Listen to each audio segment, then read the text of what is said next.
चंद्रलोक नामक राज्य में राजकुमारी दिव्या अपनी बुद्धिमत्ता और दयालुता के लिए पूरे राज्य में प्रसिद्ध थी। एक रात राजकुमारी ने एक अजीब सपना देखा।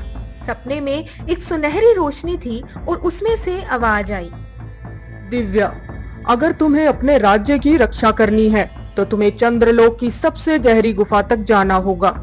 वहां तुम्हें रहस्य मिलेगा जो तुम्हारे राज्य को विनाश से बचा सकता है। राजकुमारी घबरा गई और तुरंत अपने महल के सबसे विश्वास पात्र सलाहकार पंडित जी के पास गई। पंडित जी, राजकुमारी, आप इतनी घबराई हुई क्यों है? पंडित जी, आज मैंने एक अजीब सपना देखा है। कोई रहस्यमय आवाज मुझसे बात कर रही थी और मुझे चंद्रलोक की गहरी गुफा में जाने को कह रही थी। इसका क्या अर्थ हो सकता है? राजकुमारी, यह सपना कोई सामान्य सपना नहीं हो सकता। यह अवश्य ही कोई दिव्य संकेत है। लेकिन चंद्रलोक की गुफा काफी खतरनाक मानी जाती है। वहां जाना सरल नहीं होगा। मुझे अपने राज्य की रक्षा के लिए कोई भी खतरा मंजूर है। राजकुमारी अपने महल के सबसे बहादुर सैनिक वीरसेन को साथ लेकर किसी को बिना बताए महल से निकल पड़ी। रास्ते में उन्हें एक बुजुर्ग व्यक्ति मिला जो एक विशाल वृक्ष के नीचे बैठा था। राजकुमारी, मैं जानता हूँ कि तुम यहाँ क्यों आई हो, लेकिन अगर तुम्हें उस गहरी गुफा तक पहुँचना है तो तुम्हें कठिन परीक्षाएं पार करनी होंगी। मैं हर परीक्षा के लिए तैयार हूँ। मेरे साथ चलिए। वह बुजुर्ग व्यक्ति राजकुमारी को एक दर्पण के पास ले गया। यह सत्य का दर्पण है। जो भी इसके सामने झूठ बोलेगा वह पत्थर का बन जाएगा। अब तुम बताओ, क्या तुम सच्चे मन से अपने राज्य की रक्षा करना चाहती हो? हाँ, मैं पूरी निष्ठा से अपने राज्य की रक्षा करना चाहती हूँ। जैसे ही उन्होंने यह कहा, दर्पण चमक उठा और बुजुर्ग व्यक्ति मुस्कुराए। तुमने पहली परीक्षा पार कर ली। राजकुमारी और उनके सैनिक वीरसेन आगे बढ़ गए। कुछ दूर चलने पर उन्हें एक आवाज सुनाई दी। जब राजकुमारी ने ध्यान से देखा तो यह आवाज एक पत्थर में से आ रही थी। अगर तुम्हें आगे जाना है तो तुम्हें इस पहेली का उत्तर देना होगा। वह जितना भरा होता है उतना ही हल्का होता है। वह क्या है? राजकुमारी सोचने लगी, लेकिन फिर राजकुमारी के चेहरे पर मुस्कान आ गई। वह है हवा। तुम दूसरी परीक्षा पास कर चुकी हो। तुम आगे बढ़ सकती हो। जैसे ही वे आगे बढ़े, कुछ दूरी पर चलने के बाद एक जलता हुआ पुल उनके सामने था। राजकुमारी, यह असंभव है। राजकुमारी ने कुछ समय सोचा और उन्हें याद आया कि बुजुर्ग व्यक्ति ने उन्हें एक सत्य का दर्पण दिया था। राजकुमारी ने उस दर्पण को हवा में उठाया और पुल की आग धीरे धीरे कम होने लगी। बहुत अच्छा, तुमने अपनी बुद्धिमत्ता और साहस से यह परीक्षा भी पार कर ली। राजकुमारी और वीरसेन आगे बढ़ गए। जब वे दोनों जंगल से गुजर रहे थे, वहां एक पेड़ से एक आवाज आई।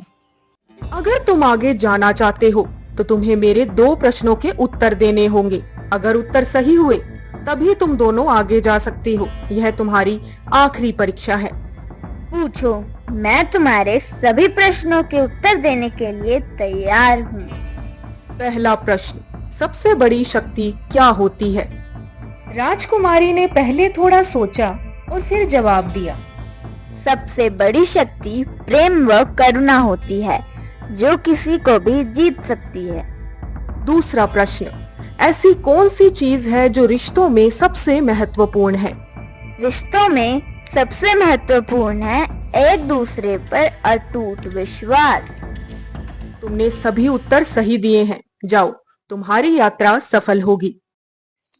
राजकुमारी दिव्या आगे बढ़ गई। कुछ दूर चलने के बाद वह उस गहरी गुफा तक पहुंच गई। जैसे ही वे गुफा के अंदर गए, उन्हें एक दर्पण दिखाई दिया। जैसे ही राजकुमारी ने उस दर्पण में देखा, उसमें एक बूढ़े ऋषि की छवि उभरी। दिव्या, आप आ गई। प्रणाम ऋषिवर। यहाँ आपको एक खास वजह से बुलाया गया है। वो वजह क्या है, मुझे जल्दी बताइए। लगभग 100 वर्ष पहले आपके राज्य के राजा विक्रांत की दयालुता से प्रसन्न होकर हमारे पूर्वजों ने उनके राज्य को सदैव खुशहाल व निरोगी रहने का वरदान दिया था। वे 100 वर्ष कल समाप्त हो जाएंगे, लेकिन अगर आप अपने राज्य को खुशहाल रखना चाहती हैं, तो आपको कठिन चुनौती का सामना करना होगा। ठीक है, मैं अपने राज्य के लिए किसी भी चुनौती का सामना करने के लिए तैयार हूँ। बताइए मुझे क्या करना होगा। तुम्हें पास ही के गांव में जाना होगा और वहां से सबसे अनोखी चीज लानी होगी, जो सबसे कीमती हो, लेकिन सोना या चांदी ना हो।